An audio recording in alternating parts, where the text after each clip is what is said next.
The vaccine is coming out soon. I won't be talking about it, but I will tell you about the company behind it.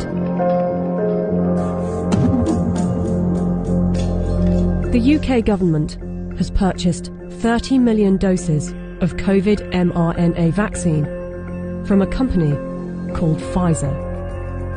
The vaccine is due to be delivered in November, with the potential of 100 million doses by the end of the year and 1.3 billion doses next year.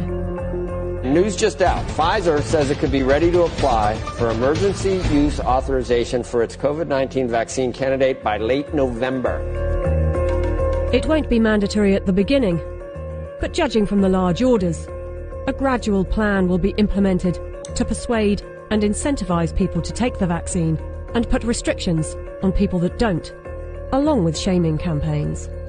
I want to tell them that their decision, they need to understand, will not affect only their lives, which at the end of the day, it is their judgment, but will affect the lives of others. Because if they don't vaccinate, they will become the weak link that will allow this virus to replicate.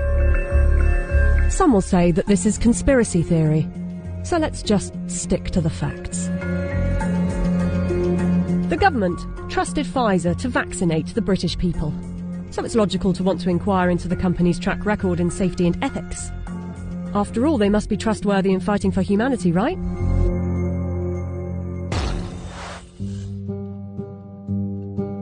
Pfizer made itself one of the largest pharmaceutical companies in the world by purchasing its competitors and through aggressive marketing tactics.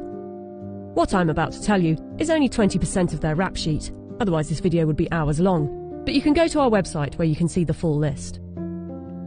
Pfizer received the biggest criminal fine in US history as part of a $2.3 billion settlement with federal prosecutors for mispromoting medicines and for paying kickbacks to compliant doctors.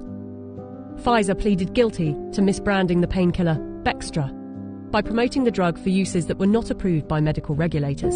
In the 90s, they were involved in defective heart valves that led to the deaths of more than 100 people. The company had deliberately misled regulators about the hazards. The company agreed to pay $10.75 million to settle Justice Department charges. Pfizer also had a class action suit with a $60 million settlement over Resolin, diabetes medication, that resulted in patients dying from acute liver failure, said to be caused by the drug. In the UK, they have been fined nearly £90 million by the UK's competition watchdog for unfair pricing to the NHS after hiking up the cost of an anti-epilepsy drug by 2,500%, charging the taxpayer an extra £48 million than the actual price, which is £2 million per year. Buying competitors and mis-selling drugs weren't the only factors in making them the giant of a company they are. Their special relations with doctors and medical professionals has also helped. In 2004, Pfizer's subsidiary agreed to pay $430 million to resolve criminal charges that it paid physicians to prescribe its epilepsy drug, Neurontin, to patients with ailments for which the medication was not approved. In 2010, a federal jury found that Pfizer committed racketeering fraud in its marketing of the drug. Pfizer disclosed that during a 6-month period the previous year, it had paid $20 million to some 4,500 doctors and other medical professionals for speaking on the company's behalf.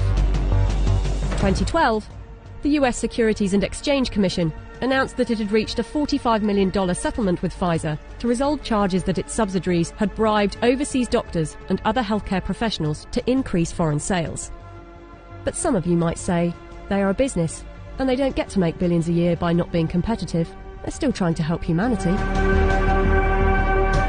Pfizer was sued in a US federal court by Nigerian families who accused the company of testing a dangerous new antibiotic called Trovan on children without parents' consent and using their children as human guinea pigs. A panel of medical experts concluded that Pfizer had violated international law, and the company agreed to pay $75 million to settle the lawsuits in Nigerian courts. The US case was settled for an undisclosed amount. Amid widespread criticism of high pricing for poor countries, and in particular AIDS medications, Pfizer offered to donate a 2-year supply of its drug, Diflucan, worth $50 million to the South African government.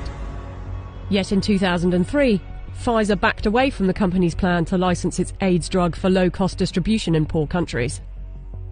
The list goes on. I don't want to bore you with it. But ask yourself, if it was a car manufacturer, would you buy a car from them? We plan to honor our history, and we will only bring to the world a vaccine that has been proven safe and efficacious. If Pfizer is trustworthy enough to be given one of the keys to vaccinate the population with something that was knocked up in a few months, and with such a track record for safety and ethics, I know what I think. Do you?